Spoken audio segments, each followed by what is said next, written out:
saya mahasiswa dari Stikes Sukabumi yang kebetulan bertugas di wilayah ini, Bu.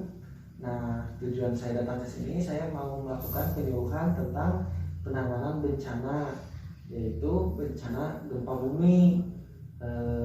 Karena di sini saya melihat sering terjadi gempa bumi, oleh karena itu saya bertujuan untuk melakukan penyuluhan tentang bencana gempa bumi. Waktunya kurang lebih 15 sampai 20 menit. Apakah Ibu bersedia? Iya, bersedia. Jadi kalau Ibu bersedia, di sini saya punya media, yaitu media leaflet atau poster yang bisa Ibu baca. Nanti ketika saya akan memaparkannya, Ibu bisa melihat dan sambil memahaminya.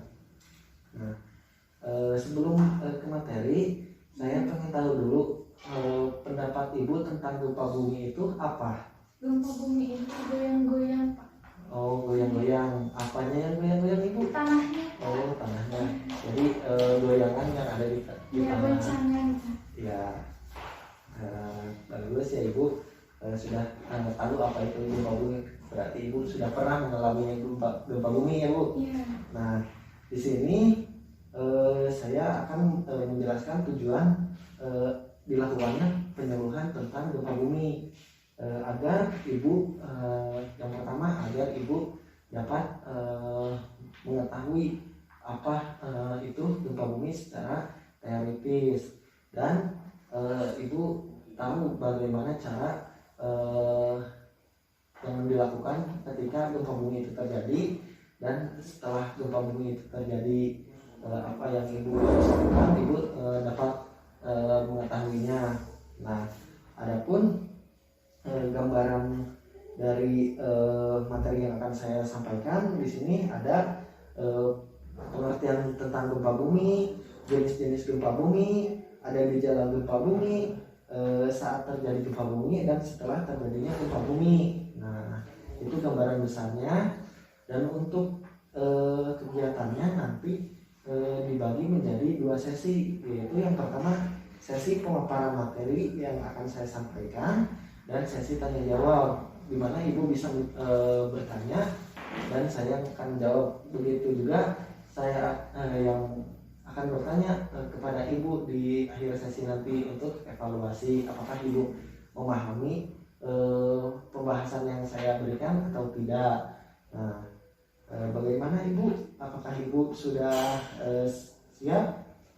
Baik, kalau Ibu sudah siap, saya mulai ya Bu untuk pemaparan materinya. Nah, di sini ada apa itu gempa bumi?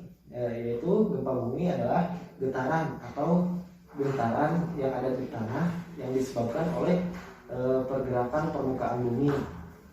Nah, gempa bumi yang kuat dapat menyebabkan kerusakan besar bagi gedung, jembatan, bangunan lain, termasuk juga korban nyawa. Jadi gempa bumi itu pergerakan tanah yang dapat terjadi setiap saat atau kapanpun. Nah, untuk gempa bumi yang besar dapat mengakibatkan banyak korban jiwa atau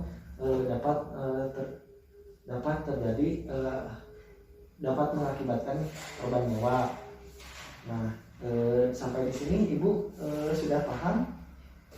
Sudah paham ya? Kita lanjut ke jenis-jenis gempa. Di sini ada 2 jenis gempa, yaitu gempa vulkanik dan gempa tektonik. Gempa vulkanik yaitu gempa yang diakibatkan oleh getaran akibat kegiatan gunung berapi atau aktivitas gunung berapi. Nah, sedangkan untuk gempa bumi tektonik adalah getaran yang kuat yang diakibatkan oleh patahan bumi karena pergeseran lempeng samudra atau lempeng bumi. Nah, sampai di sini Ibu bisa membedakan antara gempa vulkanik dan gempa tektonik. Baik, bagus ya Bu, ya, Ibu cepat memahaminya. Nah, selanjutnya ada tanda dan gejala gempa Bu. Di sini dibagi menjadi 2. Nah, di dalam bangunan dan tanda di luar bangunan. Yang di dalam bangunan, semua benda yang tergantung bergoyang dan berjatuhan. Misalnya lampu gantung akan jatuh, figura foto akan jatuh, jam dinding, lukisan dan lain-lain benda-benda yang ada di dalam ruangan akan terjatuh. Nah, untuk di luar bangunan, pepohonan, tiang listrik, lampu jalan, jembatan serta gedung bergetar. Bahkan jika getaran sangat kuat akan mengakibatkan tumbang dan roboh. Nah, Ibu sudah paham tentang gejala yang diakibatkan oleh gempa bumi di dalam, baik di dalam ataupun di luar bangunan. Baiklah, Ibu sudah mengerti. Nah, selanjutnya di sini ada saat terjadi gempa apa yang harus kita lakukan. Nah, dibagi menjadi dua, di dalam ruangan dan di luar ruangan. Nah, untuk yang di dalam ruangan atau di dalam bangunan, yang pertama bila memungkinkan segera cari jalan keluar yang aman.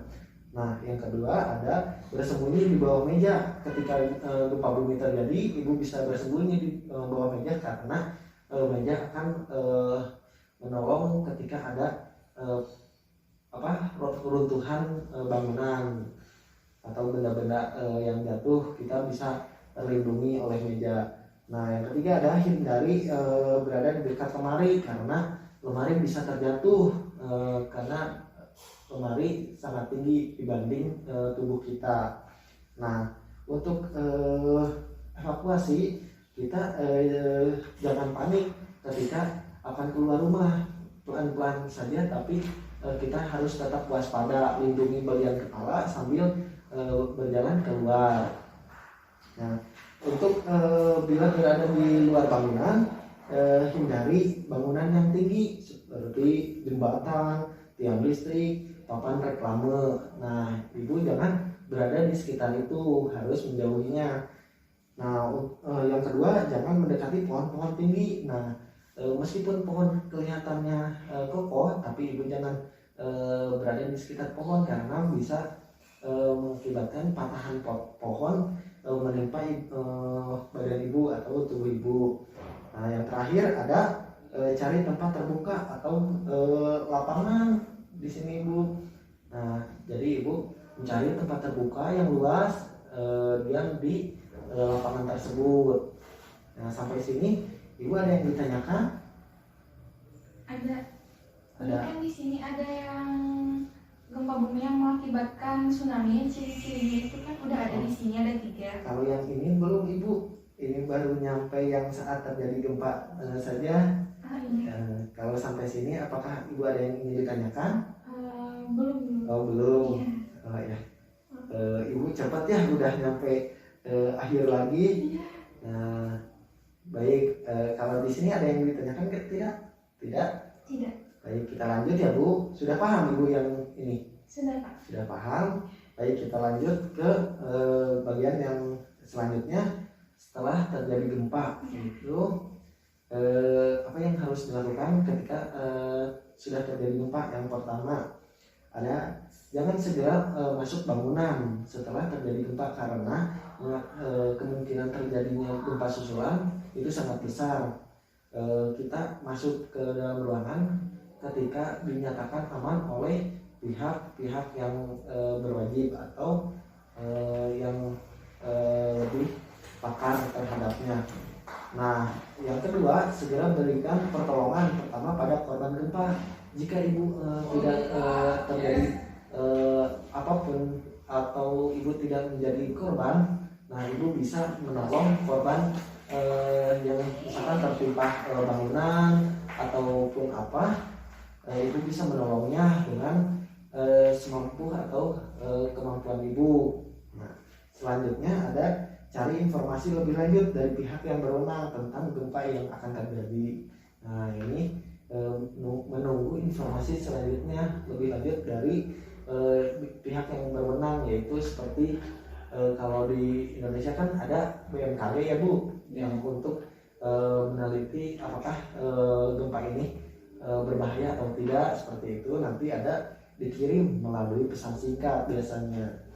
Nah selanjutnya di sini yang terakhir ada gempa bumi dapat diikuti tsunami apabila, nah ya ini apabila getaran dirasakan sangat kuat. Nah, 2. Menimbulkan kerusakan yang sangat hebat, dan yang ketiga air laut surut secara drastis dan selang beberapa menit terdengar suara bergemuruh di arah laut, di arah laut seperti itu Ibu. Nah pemaparan materinya sudah saya sampaikan. Apakah ada yang ingin ditanyakan Ibu?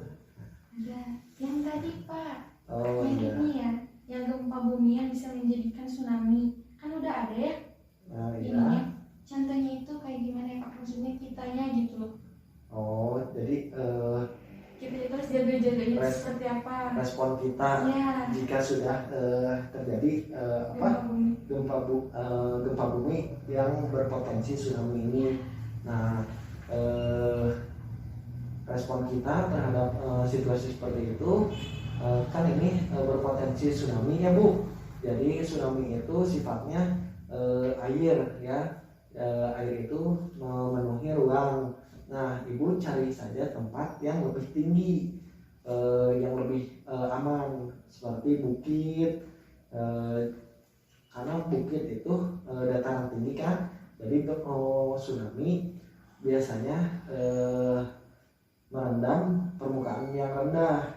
Nah karena bukit itu tinggi, jadi potensi untuk tsunami-nya sampai ke bukit itu kecil. Nah ketika kita evakuasi ke permukaan yang lebih tinggi, kita disarankan jangan panik, jangan berlarian yang dapat mengakibatkan kita celaka atau dapat mengakibatkan kita malah jatuh atau kita jadi celaka. Nah kita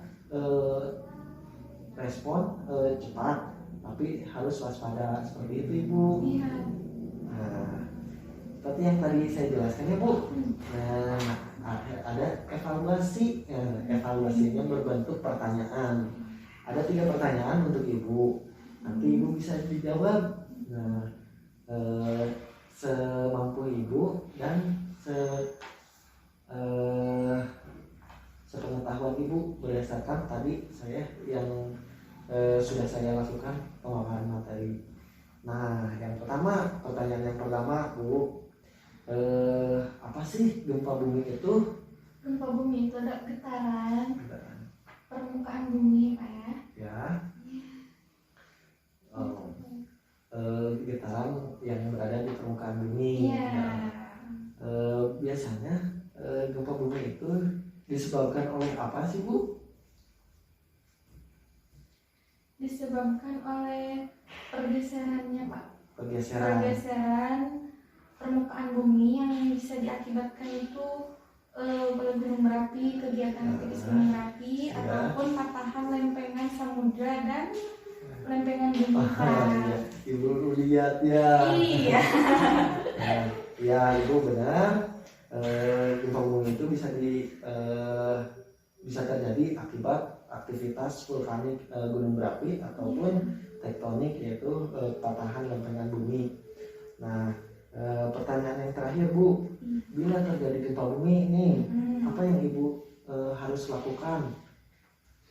Saya mencari jalan keluar yang aman dan tidak tergesa-gesa ya Pak ya. Ya. Terus saya juga menghindari bangunan-bangunan tinggi, pohon-pohon tinggi kayak iya. gitu.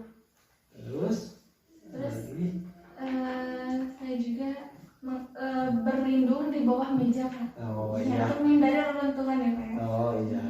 Berarti Ibu sudah paham ya tentang penanganan bencana gempa bumi ini, karena dari hasil evaluasi dari pertanyaan saya, Ibu dapat menjawabnya meskipun ada yang Ibu lihat sedikit, mungkin itu Ibu lupa saja ya, tapi mudah-mudahan Ibu dapat memahami secara keseluruhan maksud dari tujuan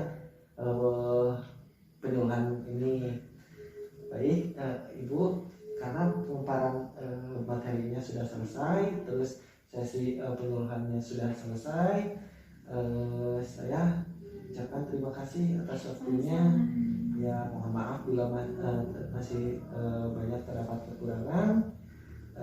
Mudah-mudahan bisa diaplikasikan dalam kehidupannya sehari-hari atau pada saat terjadi gempa bumi. Terima kasih atas waktunya. Iya. Assalamualaikum warahmatullahi wabarakatuh. Waalaikumsalam warahmatullahi wabarakatuh.